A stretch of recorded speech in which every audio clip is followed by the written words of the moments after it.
On to Human Resources Meet and Confer Memorandum of Understanding. We have, this was with SEIU. We have several members of SEIU that wish to address us on this issue. Mr. Mendoza.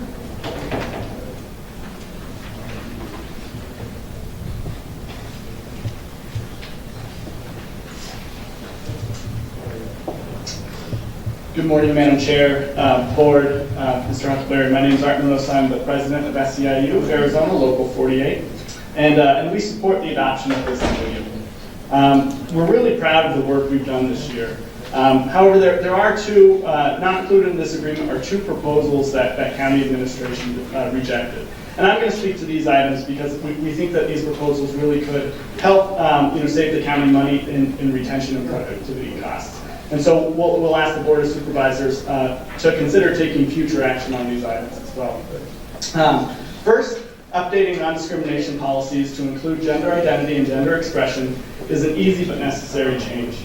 By including gender identity and gender expression, the county will make clear to employees and residents that we are committed to inclusive workplaces and will not tolerate discrimination.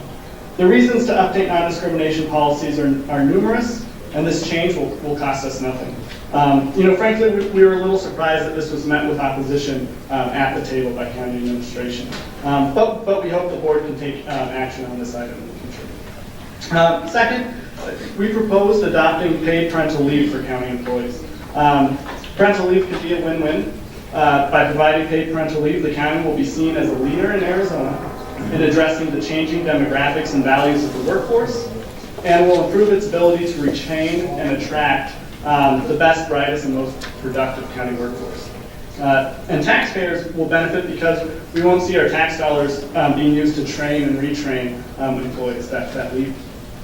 And adopting this policy will also help protect our catastrophic leave bank.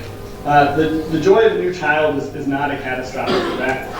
Yet right now, approximately 25% of catastrophic leave is used for parental leave.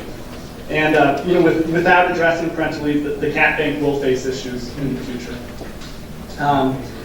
And more employers are adopting parental leave. We're seeing a lot of tech companies, Google's, Netflix, but even locally, the U of A, Banner Medical Center have recognized the advantages of these policies, and so we should take some of the same steps. It can be smart business for Pima County. Just quickly, does TMC also recognize, or do you remember? Or do you know? I'll need to check that, okay, and I'll get back to you. Okay. And so over the last few months, our union and our partners have been in contact with you regarding meet and confer in these items. And in August, we provided you and Mr. Huckleberry with research supporting these proposals. And this is not a decision that we expect you to take lightly. But we believe that it absolutely is the right thing to do to help Pima County, to help working families, and to help taxpayers. And so we really do look forward to working with you to make this work best for everybody. And we really do want to stress that we look forward to working with you on it. And so we ask you today to support Pima County workers, to first of all approve this MOU, and to take action to update county non-discrimination policies and adopt paid parental leave. Thank you. Thank you. Abigail Jensen.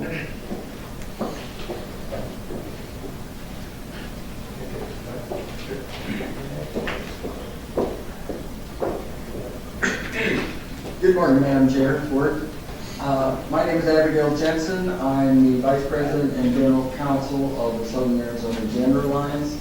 And I also am a appellate attorney for the Pima County Public Defender's Office. I'm here not on behalf of the Public Defender's Office, but speaking on behalf of myself and SEIU.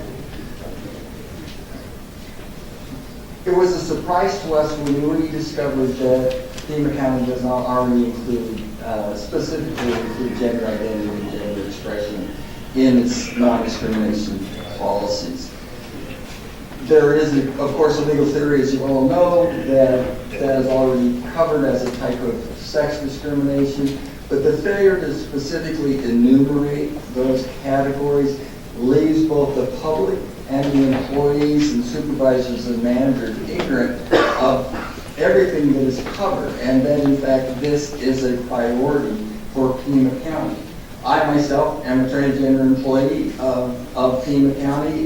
My experience has been fortunate in every way, and for which I'm very grateful. However, I do know other transgender employees whose experience has not been very pleasant and have many concerns. So adopting this policy and then following it up with training, of managers and supervisors about what this entails, informing employees that this is covered so they know what their rights are, will help improve the environment for employees of Pima County. Will also enhance the public perception of Pima County as an employer who is fair and just.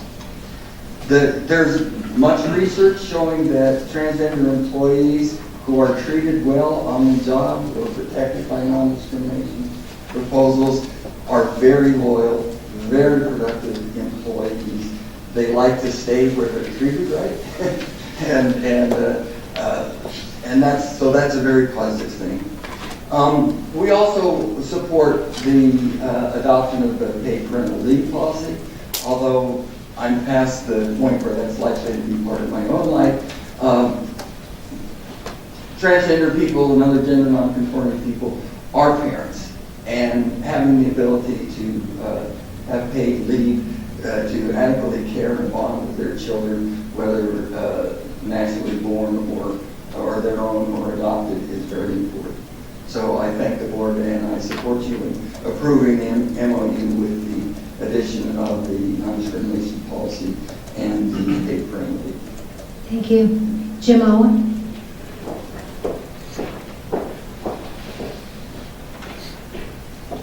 Good morning. My name is Jim Owen, and I serve on the Meet and Confer Committee. It's the first committee I ever served on, and I got to tell you, it was a surprise. I've been working since I'm 11 years old. The last 40 years, I've mostly had jobs that have to do hard physical labor. I'm used to going home at night, being exhausted, but feeling good about the accomplishments of the day. The thing I found out about working on a committee is you're just exhausted at the end of the day. And we've been waiting 8 months for a sense of accomplishment on that committee, and I'm hoping you'll give it to us today. 8 months ago, we set about to try and find things to bring to that table, and the criteria we had was it had to be good for the employees, it had to be good for the county, and it had to be common sense. And we found a lot of those, including the changes to the non-discrimination language is an example. It doesn't cost the county a dime. It may prevent potential future lawsuits against the county, and yet we couldn't get in there. There were several items like that, and we're hoping that we'll get there. Personally, the one that was similar to that to me, common sense-wise, was promotional probation. When you start with the county, you serve 12 months probation. If you're good, that makes sense. If they don't know how good you are at your job. But if you are good at your job, you may be promoted. And if you're promoted, you have to serve another 12 months probation. Now, when they hire somebody from the street, they don't know anything about them, but they already know about the employees that they promoted. It doesn't make sense to us. In fact, there are several people in the county who turn down promotions because they're afraid to put their pensions in jeopardy with another probation. So this policy actually stops the county from getting the best workers, the workers they want, into that job. We suggest a 6-month probation. Didn't go anywhere. So anyway, we're hoping that you'll see fit to approve the MOU and look at these other changes and send us home with a sense of accomplishment so we can sleep good tonight. Thank you. Thank you. And it would be interesting to get information on promotional probation to see how other public sector entities handle it as well as private sector. Thank you. Yes, there are several that quite differently we do. Okay. Thank you. Thank you. Michael Woodward, I'm sorry.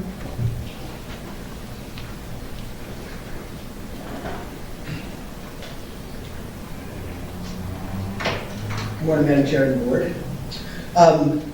everything that they said already. My name is Michael Woodward. I'm a member of the board of the Southern Arizona Gender Alliance and the director of advocacy for that organization. I'm also on the board of Equality Arizona, which is a statewide organization working for lesbian, gay, bisexual, and transgender rights. And I wanted to add my support as well and ask you for your support of approving the MOU, which includes the non-discrimination language around gender identity and also the paid parental leave. But specifically to address the non-discrimination policies. It's nationally recognized practices at this point to include this language. The private sector recognizes these protections. 75% of Fortune 500 companies have adopted this language, including the University of Arizona, Raytheon, and several other local employees. 90% of transgender people who are employed, lucky enough to be employed, report mistreatment and harassment on the job. As a former county employee myself, I can report that was true for me too. President Obama also extended these protections to federal employees last year. I think one of the really important things to point out is that as recipients of funds from the Violence Against Women Act, we're required to include gender identity in all of our county policies. Anything related to both employees as well as recipients of operation of programs. What we're asking for right now is just to protect employees. And so I would really like to ask you for your support and really appreciate the support you've shown us so far. And so please take action on the non-discrimination ordinance and paid parental leave as well. Thank you. That concludes those from SEIU who wish to speak. What's the pleasure of the board? Madam Chair. Supervisor Elias. You know, I want to thank everybody involved with the meet and confer process in committee. And you're right, it is painful sitting through meetings sometimes. You know, I don't even want to say anything. Enough said, you know, what's been going on around here lately. However, I think we need to approve the meet and confer memorandum of understanding that's in front of us today. And the outstanding issues are unfortunate, and they probably should have been covered during meet and confer. And it's almost bad to see some of these things politicized in this manner by our administration. However, that being said, I think we need to move forward today on the gender equity issue and make sure that that language is included in today's MOU. That's been discussed roundly, so that language does exist. It's not a problem. We all know what we're talking about here, and that can be included today. The issue of parental leave, Mr. Huckleberry came up with some numbers last week in terms of what it would cost the county in terms of hard costs. I'd like to see us work on that a little bit, see if we can get closer to being gender neutral on that issue, but still... Revenue neutral. Revenue neutral. You said gender neutral. Well, that was a loaded comment. Revenue neutral, thank you everyone. And we can talk about that in January. I think is a good time. Gives us some time to work some things out, to further discuss this issue and make sure that we come up with something that works for everybody off the bat. The issue of promotional probation, I think, is another good one, and I'd like to see some research done on that, as our chair suggested, and I'd like to see that revisited in January when we come back with the issue of parental leave, if everybody's okay with that. So your motion then is to approve the MOU with the addition of the gender neutral language and then Gender equity. Gender equity language, and then to continue the discussion on parental leave and probation. Promotional probation. Promotional probation for January. That's correct. Is there a second? Second. Motion and a second. Any objections? Madam Chair, I had a question on another issue that was included in here, and I think it would be appropriate for the county attorney to answer it. This is regarding the 4,800 hours of paid time per year to be utilized by union designees. There's a lawsuit, I'm sure you're aware of it, in Phoenix over employees using their time to actively advocate on a union behalf. It doesn't serve a public purpose. That's what the lawsuit said. And there's another, the Goldwater Institute is now seeking an injunction against this in another case. This was upheld in the appellate court. The allegation is that it violates the gift clause of public money to private individuals or corporation, requiring the government to prove it receives direct tangible benefits from a subsidy. Have we evaluated this lawsuit to ensure that we're protecting taxpayers from a future lawsuit?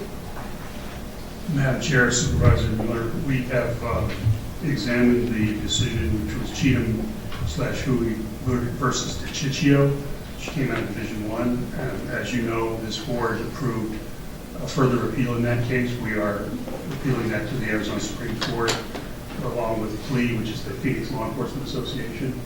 I do believe that the provisions in the current memorandum of understanding are compliant with the law. I think they differ significantly from the conditions that were present in the Phoenix case. A couple of things that are important for the gift clause. You have to have a public purpose, okay? And the second thing is you have to be getting your money's worth, in essence. And what we have in this MOU is we have a delineation of the certain kinds of activities that are limited to the 4,800 hours. And so they're not purely union activities, they're activities that benefit the county. And additionally, it's required that HR vet and approve each and every one of these requests. So we're going to be relying on Alan Bolsami and his staff to look at these requests, and he's going to make that analysis of whether or not he believes it's a public purpose and we're getting our money's worth, and it's not a golf junket to Vegas or something like that. So with those provisions in there, I think this is adequate and in compliance with the law. Okay, so it is significant. I mean, there's enough of a difference between what happened in Phoenix, the police officers union, utilizing those hours to do union activities. We're going to, I guess, as they approve them, they're going to make sure that it actually provides a benefit for the county. Yes, ma'am, I believe so. The Phoenix contract contained literally no constraints on what they could have done with the money. It was very open-ended. That was one of the problems that the court had with it. It's much different than what we've got to hear from the county, so I'm satisfied that this is defensible. Okay, thank you. Okay, there is any further discussion? Any then objection to the motion? Hearing none, motion carries unanimously. Moving on to item 3 under real